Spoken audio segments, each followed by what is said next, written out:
point is, would you say to yourself, do I need this money in a year? Do I need this money in 2 years? Do I need this money in 3 years? So my longer term stock market's been the best place to be last 10 years, last 30 years, last 130 years. But if you need the money in 1 or 2 years, you shouldn't be buying stocks.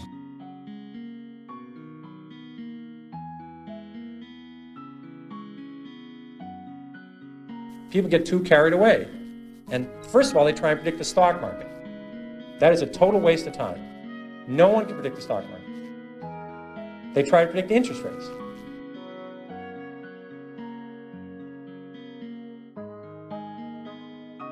Stock market, the most important organ is the stomach. It's not the brain. There's always, on the way to work, the amount of bad news you can hear is almost infinite now. So the question is, can you take that? I mean, do you really have faith that 10 years, 20 years, 30 years from now, common stocks are a place to be? If you believe in that, you should have some money in equity funds. I mean, it's a question, what's your tolerance for pain? I mean, the stock market's a very good place to be, but I can toss a coin now. Is it going to be lower 2 years from now? Higher? I don't know. More people lost money waiting for corrections and anticipating corrections than the actual corrections. Well, you ought to look in the mirror every day and say, what am I going to do if the market goes down 10%? What do you do if it goes down 20? Am I going to sell? Am I going to get out? That's your answer. You should be reducing it today.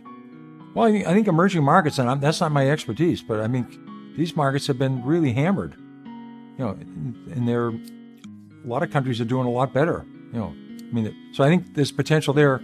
That's not my expertise, but I think emerging markets could be a place to research. I never looked at the economy. I want to find out, the only thing I would look at what's happening right now. You know, what's going to happen a year from now? What's going to happen to interest rates? I'd love to get next year's Wall Street Journal. I'd pay an extra $1 for it. That'd be very helpful. I don't know what's going to happen in the future, but I want to find right now.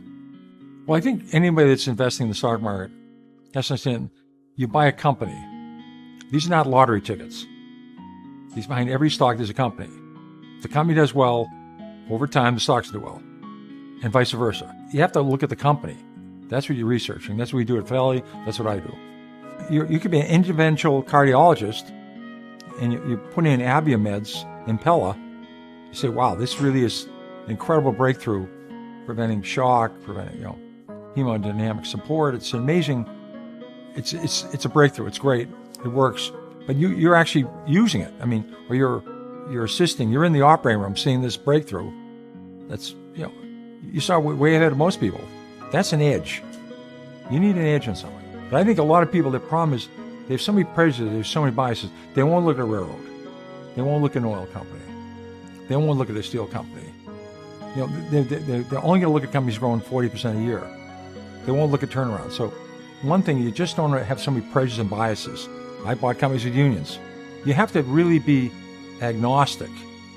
And a lot of people, they're just not flexible. I think flexibility is, and that's why Fidelity's had so many great fund managers. They're very flexible what they'll look at. So, Peter, your investing philosophy is often summed up as buy what you know. And there's some truth to that, and it's also often way oversimplified. Sure. Can you explain what you did mean by that and what you didn't mean? Well, it bothers me that people are very dangerous when they invest. This word play the market, that's a dangerous term. But if you do some work, do some research, know what you own, look at the research, look at the balance sheet, you could add 8 and 8, get fairly close to 16, you can find out this company has lots of debt, no cash, they're in trouble. You shouldn't own it. So a little bit of research. People are careful when they buy a refrigerator, careful when they take a vacation. And they'll put $5,000, $10,000 some stock to hear on the bus or the party. That's dangerous. So when you say buy what you know, you also thought that the regular investor might be able to get an inside advantage by sticking to an industry he's familiar with or seeing something that she realizes is a great product. Imagine if you were in a mall the last 50 years. You would have seen Gap when it was hot. You would have seen Limit when it was hot. You would have seen when it was not hot. You would have seen when they were starting, people weren't excited about Gap anymore. Or then you do some research, say, well, gee, there's a lot of limited stores, but we're only at 20, and they can go to 400. So you see a company, I did really well with Dunkin' Donuts, a local company. I did well with Stop and Shop. But people could see that this is really some people showing up, or I guess the Sunglass Hut, no one's there anymore. So I mean, that's research. That's fundamentals. But you don't leave the mall, though, and buy that day. You have to do some more work. That's the important point.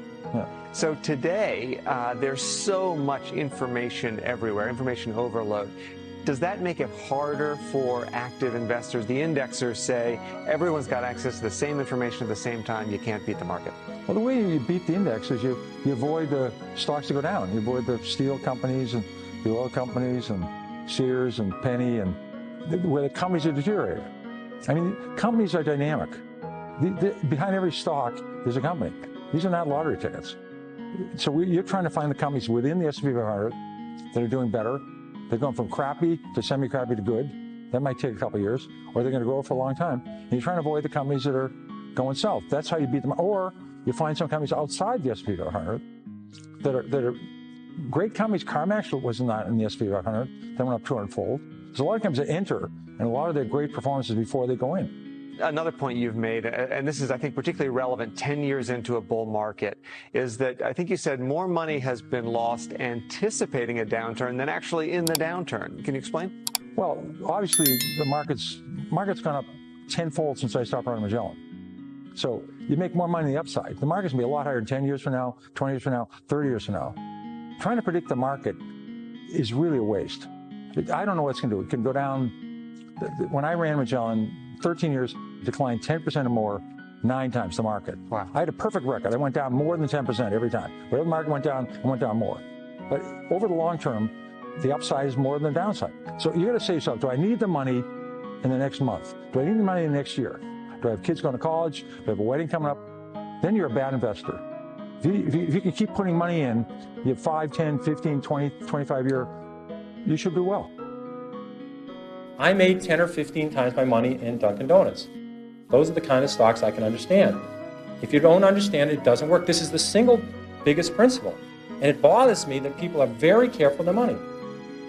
The public, when they buy a refrigerator, they get a Consumer Reports, they buy a microwave oven, they do that. They ask people what's the best kind of radar range or what kind of car to buy. They do research on apartments. When they go on a trip to Wyoming, they get the Mobile Travel Guide, or California. When they go to Europe, they get the Michelin Travel Guide. People will hear a tip on a bus on some stock, and they'll put half their life savings in it before sunset, and they wonder why they lose money in the stock market. And when they lose money, they blame it on the institutions and program trading. That is garbage. They didn't do any research. They bought a piece of junk. They didn't look at the balance sheet, and that's what you get for it. And that's what we were being driven to, and it's self-fulfilling. The public does terrible investing, and they say they don't have a chance. It's because that's the way they're acting. I'm trying to convince people there is a method. There are reasons for stocks that go up. Coca-Cola, this is very magic. It's a very magic number. Easy to remember. Coca-Cola is earning 30 times per share what they did 32 years ago. The stock has gone up 30-fold. Bethlehem Steel is earning less than they did 30 years ago. The stock is half its price of 30 years ago. Stocks are not lottery tickets. There's a company behind every stock. If a company does well, the stock does well. It's not that complicated. People get too carried away. And first of all, they try and predict the stock market. That is a total waste of time. No one can predict the stock market. They try to predict interest rates. I mean, if anybody would predict interest rates right 3 times in a row, they'd be a billionaire. Considering there's not that many billionaires on the planet, it's very, I had logic, so I had a syllogism and studied these when I was at Boston College.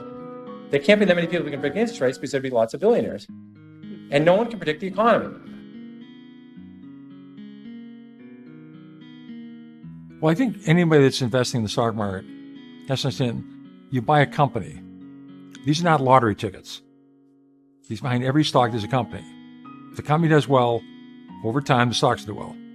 But if you do some work, do some research, know what you own, look at the research, look at the balance sheet.